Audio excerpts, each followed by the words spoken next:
Hello student, Design University provide the effective and free virtual online training on a various software like as NX-CAD, Creo, SolidWorks, CATIA, AutoCAD and Autodesk.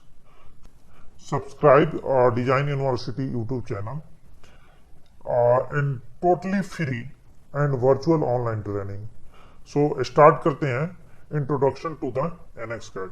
Dear student, यदि आप NX-CAD software install करना चाहते हैं तो description box को read कीजिए. After installation of NX-CAD on your system, double click करते हैं. सबसे पहले आइकॉन के ऊपर हम डबल क्लिक करके ओपन करते हैं. फर्स्ट ऑफ ऑल हमें एक इनिशियल स्क्रीन दिख रहा है, इसको हम बोलते हैं इनिशियल स्क्रीन. सो यहाँ पे दो ऑप्शन है, एक न्यू और दूसरा ओपन. अगर आप कोई भी न्यू प्रोजेक्ट क्रिएट कर रहे हैं तो आप न्यू पे क्लिक कीजिए. न्यू पे क्लिक करते एक न्यू डायलॉग बॉक्स ओपन आपको दिख रहा है, यहाँ new dialog box. So new dialog box में आप यहाँ पे न्यू डायलॉग बॉक्स आप देख रहे हैं. यहाँ पे NX डिफरेंट टाइप के हम डिफरेंट टाइप ऑफ इन्वायरमेंट हमें प्रोवाइड करती है. जैसे कि ये मॉडलिंग एक इन्वायरमेंट है, असेंबली एक इन्वायरमेंट है, शेप स्टूडियो एक इन्वायरमेंट है, शीट मेटल, ड्राफ्टिंग, राउटिंग, ये सब एक इन्वायरमेंट है.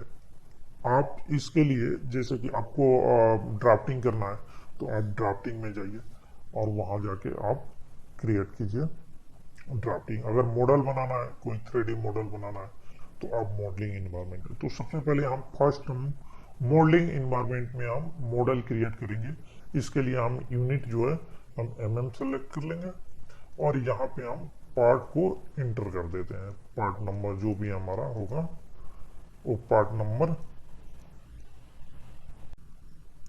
और नीचे हमारा फोल्डर जो भी होगा वो सिलेक्ट कर लेंगे. और ध्यान है यहाँ पे हम मॉडल ही सिलेक्ट होना चाहिए मॉडल अगर क्रिएट करते हैं, क्योंकि मॉडलिंग में हम पैरामेट्रिक और फीचर बेस्ड मॉडल क्रिएट करते हैं और इसमें हम सॉलिड मॉडल क्रिएट करने के बाद क्रिएट करते हैं और डायरेक्ट स्केच से भी हम मॉडल क्रिएट कर लेते हैं.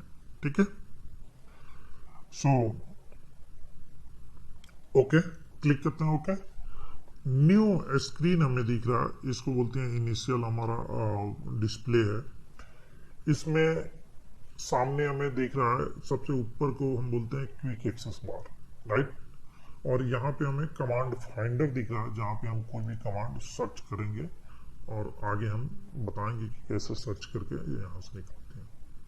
यह हमारा वर्किंग डिस्प्ले है और यहाँ पे हमारा कोऑर्डिनेट डॉटम कोऑर्डिनेट है. डॉटम कोऑर्डिनेट आप जानते होंगे 3 होते हैं, ठीक है ना. अगर हम बात करें तो XY एक डॉटम कोऑर्डिनेट, YZ 2 और XZ 3 डॉटम कोऑर्डिनेट है. और यहाँ पे हमारा ये जो दिख रहा है इसको हम एक्सेस बोलते हैं. X, Y और Z 3 एक्सेस है. ठीक है.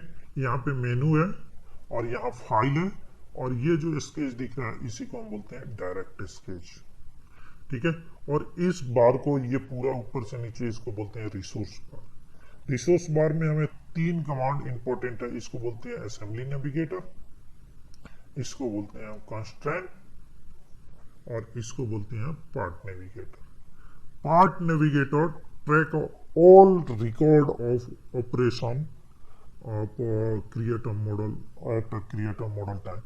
मतलब कि यहाँ पे सारे रिकॉर्ड हमारा मेंटेन होता है कि हम क्या क्या मॉडल क्रिएट कर रहे हैं, कौन सा कमांड यूज कर रहे हैं. तो उसके लिए पार्ट नेविगेटर ट्रैक करता है. सो नेक्स्ट वीडियो में हम बात करेंगे डायरेक्ट स्केच और features based modelling and parametric modelling.